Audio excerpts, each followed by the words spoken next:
For the first time, we are hearing from multiple workers who were fired at Value Point Material Solutions. That is a car parts company inside the GM plant on West Alexis. A company that leaders with the UAW are now saying is trying to suppress union activity, I should say. Michael Sandlin joins us in studio with more on this story. Michael, what do these people who were fired have in common? Well, Jeff, all three of the people fired say they either helped organize the unionization effort or were vocally in support of it, saying it's something Value Point desperately needs. They also believe they were fired as punishment for being so vocal, but they say if that's the price to unionize the company, it's a price worth paying. For the past few months, these three have been facilitating a change inside Value Point Material Solutions, looking to unionize the company. Now, they're sitting in Tony Toddy's office out of work. Toledo is a union town, and to allow this kind of mistreatment, especially in our own backyard, is unacceptable. The first of the three is Robert Wirtz, a service associate turned union organizer. He was working at Value Point since May of last year, and he says there were too many signs the company needed a change. If your management's having a bad day, you're threatened with your job. You're reminded that you're an at-will employee. You're reminded that you're replaceable, that you don't matter. It's scary, and people have kids and bills, and I mean, this is our livelihood.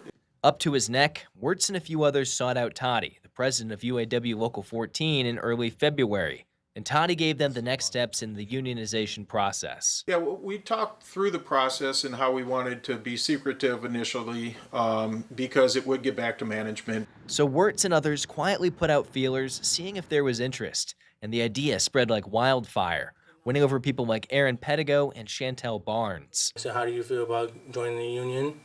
Would you be a part of it? I said, yes, and he handed me a yellow card, and I signed it. I knew everything that went on and what were the benefits and the cons of it, so I was all for it. Wirtz says before too long, 85% of the company was in favor of unionizing.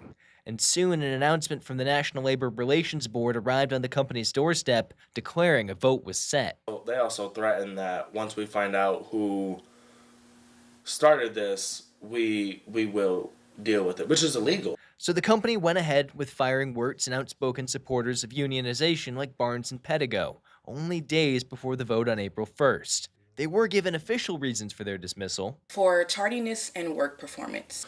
They told me for my punctuality and for my performance with the customer. It's because I was undermining him and I was late.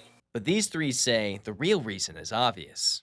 I knew once they found out it was me, I knew they were coming after me. I knew it was coming, but I didn't foresee it coming like directly at the end. While out of a job, all three say as long as Value Point votes yes on the first, it'll all be worth it. They're ready. They're ready to go out there tomorrow, and they're ready to win, and they deserve to. Now, Toddy says these firings are illegal and has registered complaints at the National Labor Relations Board in Cleveland with the goal of getting those three their jobs back.